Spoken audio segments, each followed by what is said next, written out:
Kita mana lagi sama saya, dan di sini saya pakai PC lagi. PC di harga 20 juta. Dengan papat yang ada di sini semuanya tersebut dia tuh baru semua. Dan apakah ini worth it atau tidak di harga 20 juta? Lebih sedikit lah, cuma lebih 500 ribu seperti contoh yang ada di sini harganya. Untuk yang ada di sini saya tuh menggunakan Core i5 Gen 13500 yang box dan juga RX 7700 XT dari Gigabyte. Dan juga ini nggak masuk Indonesia ya dari segi produknya karena kebanyakan tersebut yang menjual dari mereknya SFX, Sapit dan juga yang lainnya. Tapi kalau Gigabyte dia tuh nggak masuk sih kalau setahu saya, karena ini saya tuh dipinjami oleh pihak AMD.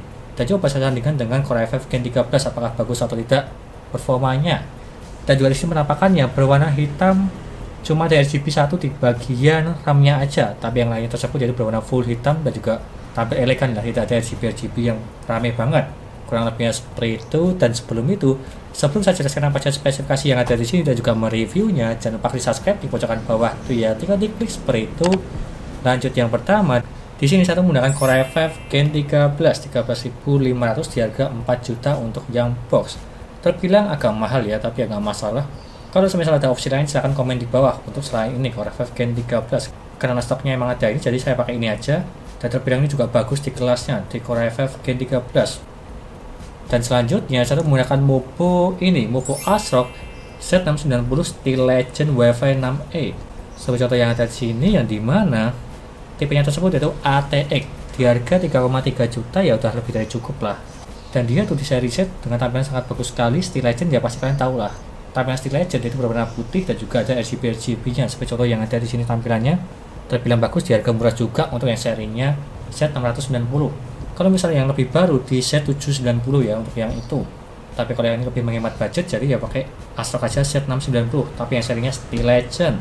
Dan selanjutnya saya menggunakan RAM dari tim Delta yang ada di sini di harga 700.000, 2x8GB, cuma di 16GB untuk yang ada di sini. Kalau misalnya pengen upgrade silahkan tambah aja di bagian slotnya karena dia itu ada 4 channel. Tinggal ditambah aja 2 lagi udah jadi 32GB untuk yang ini. Dan dia itu RGB ya, bisa dimatikan maupun dihidupin dari settingan Mopo-nya. Tapi kalau yang ada di sini saya hidupin supaya ada warna-warnanya sedikit lah. Seperti contoh yang ada di sini penampakannya. Dan lanjut saya menggunakan GPU dari Gigabyte RX 7700 XT dan juga fan-nya tersebut triple fan. Seperti contoh yang ada di sini membutuhkan 8 pin power, ada 2, bisa dibilang 8+8, dan dia itu tampilannya sangat bagus sekali. Ada tulisan Gigabyte di bagian sininya dan juga ada backlight di bagian atasnya ya, cakep sih dari tampilannya. Untuk yang ini mereknya Gigabyte kalau nggak salah di harga 8 juta, meskipun di market Indonesia saya cek di Tokopedia dia itu tidak dijual ya, atau nggak ada yang jual lah. Jadi saya kira-kira aja di harga 8 juta sama seperti di brand pada umumnya yang triple fan. Dan apakah performanya bagus atau tidak kalau saya sandingkan dengan Core i5 Gen 13. Untuk gaming nanti di settingan ultra semua. Dan juga dayanya boros atau tidak lihat aja nanti di akhir video.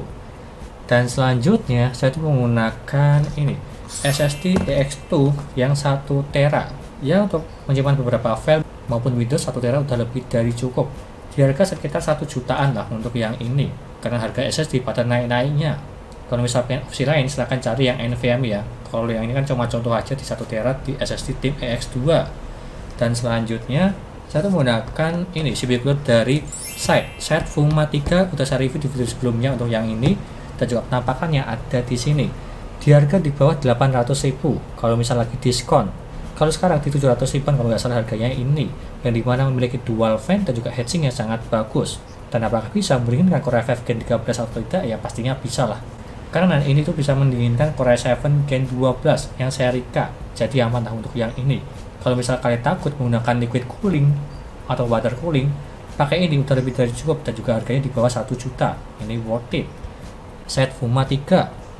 Dan selanjutnya saya menggunakan power supply dari Montech Gamma 2 650 watt yang ada di sini udah 80 plus gold, meskipun kabelnya belum full modular ya untuk ini, yang dimana untuk mengangkat Core i5 Gen 13 dan juga RX 7700 XT.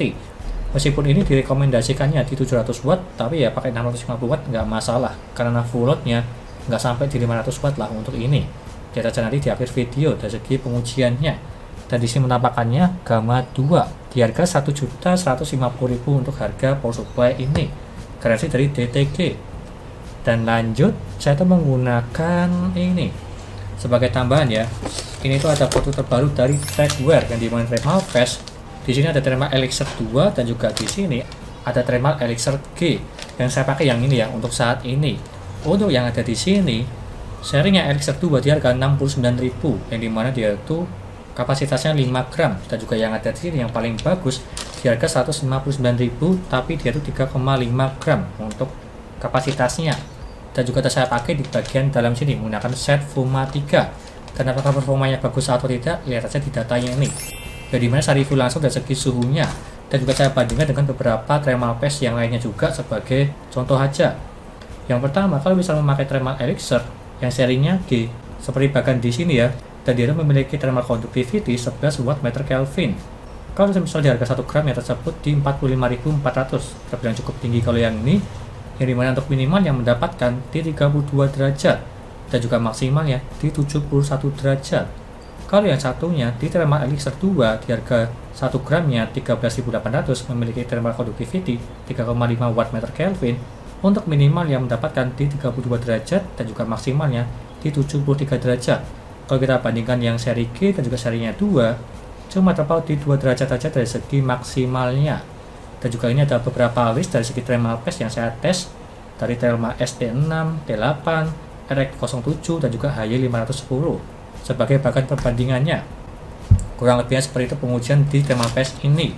Dan selanjutnya saya tuh menggunakan casing ini.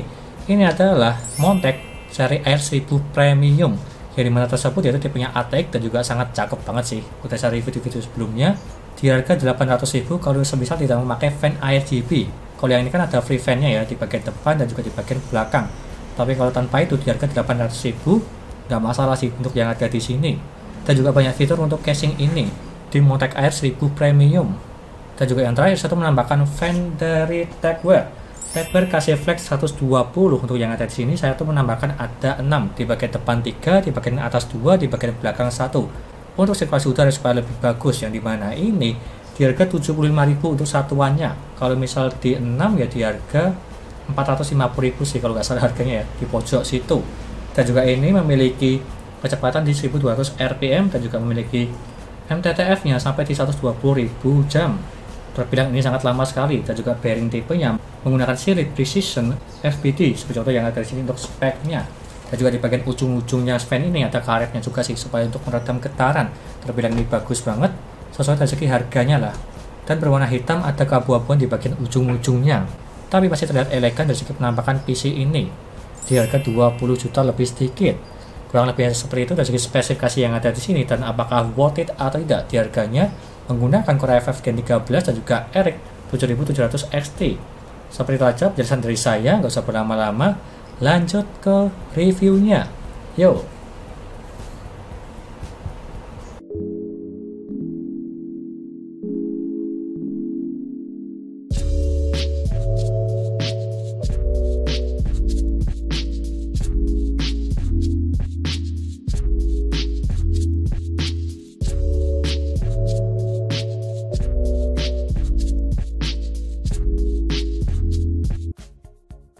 Lanjut ke gaming, yang pertama GTA 5.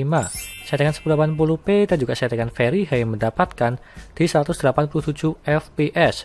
Terbilang ini lancar jaya. Untuk yang ini bisa lebih fps-nya, bisa di atas di 187 fps. Karena ini dia tuh ke setting dari segi gamenya. Nggak masalah kalau yang itu. Dan kalau semisal di game GTA Roleplay juga masih aman untuk yang ini, di settingan rata kanan. Lanjut ke RDR 2. Settingan 1080p dan juga settingan ultra mendapatkan di 79 fps. Terbilang ini lancar jaya. Masih mendapatkan di atas 60 fps di settingan rata kanan.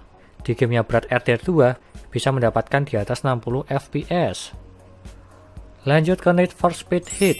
Settingan 1080p dan juga settingan ultra mendapatkan di 118 fps. Terbilang ini lancar jaya. Masih mendapatkan di atas 100 fps di settingan rata kanan di gamenya Need for Speed Heat. Lanjut ke Far Cry 6.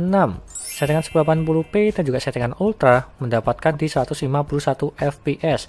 Ini pun juga masih aman, mendapatkan di atas 150 fps. Lancar jaya lah untuk gaming di settingan ultra maupun di settingan high untuk yang ini. Lanjut ke Shadow of the Tomb Raider.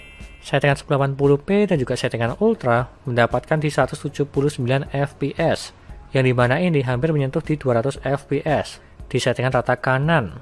Dan apalagi untuk live streaming udah lebih dari cukup menggunakan spek ini. Lanjut ke Dota 2, settingan 1080p dan juga settingan high mendapatkan di 209 fps. Terbilang ini lancar, mendapatkan di atas 200 fps di gamenya Dota 2. Terbilang ringan sih untuk yang ini gamenya, jadi ya aman-aman aja. Lanjut ke dayanya. Untuk yang ini minimal yang mendapatkan di 61 watt terbilang agak boros sedikit untuk minimalnya. Dalam posisi tidak ngapa-ngapain di desktop game aja, dia mentok paling bawah di 61 watt. Dan juga maksimal yang mendapatkan di 417 watt. Untuk yang ini terbilang tinggi, bisa dibilang sahabat PLN. Menggunakan RX 7700 XT dan juga Core i5 13500. Dan juga ini saya tes pada saat gaming, dan dia mentok paling tinggi di 417 watt. Dan apalagi power supply yang menggunakan 650 watt udah lebih dari cukup. Kurang lebihnya seperti itu, dan lanjut ke kesimpulannya. Di harga 20 juta 400 ribuan atau di 20 juta lah. Dan apakah worth it atau tidak? Silahkan komen aja di bawah menurut kalian sesuai atau tidak dengan part-part yang ada di sini. Dengan tampilan elegan berwarna hitam tanpa sama sekali ada RGB-RGB-an di fan casing, CPU cooler maupun yang lainnya. Meskipun di bagian mobo dan juga RAM ada RGB-nya, masih bisa dimatiin lewat software, jadinya aman-aman aja. Dan juga performanya untuk gaming live streaming udah lebih dari cukup menggunakan spek ini. Kurang lebihnya seperti itu, dan semua listnya ada di sini. Dan juga semua linknya ada di deskripsi. Silahkan beli aja kalau kalian berminat untuk part-partnya yang ada di sini semua, menggunakan Core i5 Gen 13 dan juga RX 7700 XT. Sekian dari saya, jangan lupa like dan subscribe, serta nantikan video lainnya mengenai review part PC dan juga rakit PC Intel maupun AMD gaming maupun editing. Dan juga jangan lupa share ke teman-teman kalian yang ingin rakit PC, tinggal DM aja.